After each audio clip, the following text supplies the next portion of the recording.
To get us started with Pyro 3, let's do an overview of what we're trying to accomplish here. There's a lot of ground to cover. This is a big project, and you never want to approach a big project without a little bit of planning ahead of time. So we'll take a look at the environment. I'll do a comparison between different workflows and solvers that we could use, sort of doing a pros and cons comparison on that. And I'll also talk about how to outline various layers in the simulation so that we can have a checklist to go down when organizing a full scene. So let's start off by looking at the environment. We'll talk about some considerations on that and go from there. Here we can see a desert landscape. It's rather desolate and dusty and perfect for large explosions, because the scale has been set to a pretty big area. One of the things that makes the scale feel really big in this situation is the fact that we have those ruins in the background. We have tiny little crag up there on the cliff. We have a little bit of haze, atmospheric haze happening back there. That's actually through some bloom and post. But the combination of all of that makes this feel like a large scene. And you need to have a large scene like this in order to make the scale feel proper, right? The problem with explosions that happen outside of an environment is that there's no context. You don't know how big that explosion really is. You really can't tell unless it's in some kind of scene like this and you have visual cues to tell you how big something really is. To make this, I used Megascans and just set dressed a bunch of models from there. And because of that fact, I can't give you this scene to download. I know many of you are going to be upset by this. However, this is in your best interest, and let me tell you why. If you're trying to make a demo reel, you're not going to do yourself any favors by copying me anyways. Recruiters, other studios, other effects TDs, they see the same scene files over and over and over again. And if you want to stand out and if you want to actually get a job on your reel, then you need to be different than me. You need to make your own environment. You need to make something else that's not this so that your work stands out from everyone else's. And besides, on an educational level as well, you need to actually go through the process of set dressing and trying to make the scale feel big like this if you're going to understand those considerations when it comes to a pyro effect. And the only way you're going to learn that is by trying to do it yourself. So with that being said, go ahead and check out Megascans. Go ahead and check out Sketchfab. Go ahead and model something out by yourself if you'd like to. Whatever the situation is, you need to make your own environments because many decisions are going to be made based on what the surrounding environment is doing. Now, while we're on the topic of environments, I want to add a few more things that you need to be aware of. When you have a pyro explosion happening with a black background and a flat ground plane, you're not getting breakup that happens naturally from the environment. One thing that we're going to do in this course is we're going to take the shape of the terrain and use that to influence the shapes of the resulting explosion, because that's what happens in the real world. We're looking for that interactivity, that interaction between the explosion and everything else around it.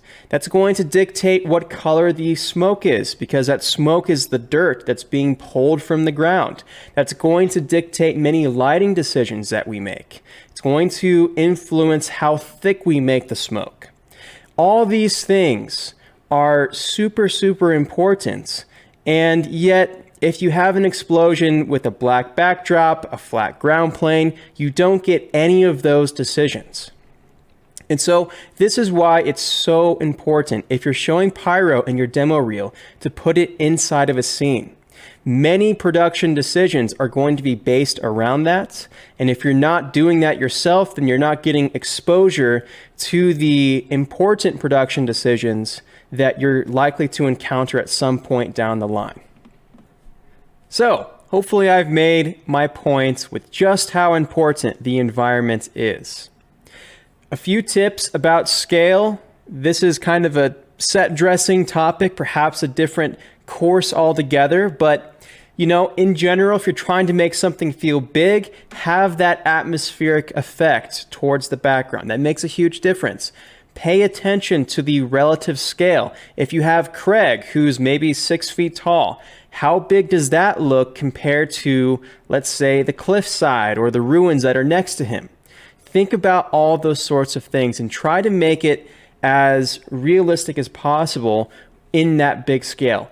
Also, don't forget about the details along the rocks. If you have a texture map of something that's supposed to be really close up and you scale it up in your scene, it's just not going to look right.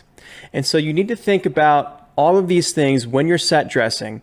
And that will make, like I said, a huge difference on many, many different areas for the pyro simulation.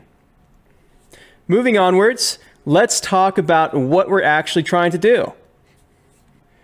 For this course, I want to pretend like we're at a studio and our job is to have missiles show up from the top right hand of the screen up here, fire down onto the earth, and make a huge explosion. So, big old poofy cloud, not really nuclear, but something along these lines. We want some dust spikes up here, right? We want debris flying in the air. We want a shock wave going across. And so we're going to take a look at reference and actually make a full checklist of this. But we're going to have one missile do that, and then we're going to have another 3 or 4 hit the ground along here. So we're going to have the challenge of not just one explosion, but multiple explosions raining down on this area. And well, like I said, we'll start with one. We'll give it a second for one to go through its whole evolution. And then we're going to shower this whole area in a few different missiles after that. So that is the gist of what we're trying to do here. That's the overall task. So based on that description, you might think, all right, easy enough. Put a few spheres in there, make it blow up, maybe go to the shelf tool. Use the pyro explosions up there and just put it in the right spots on the ground. Good to go. All done. No. We're going to take this way further than that. And if you don't strategize and think about this and go through references ahead of time, your work is going to look just like everyone else's.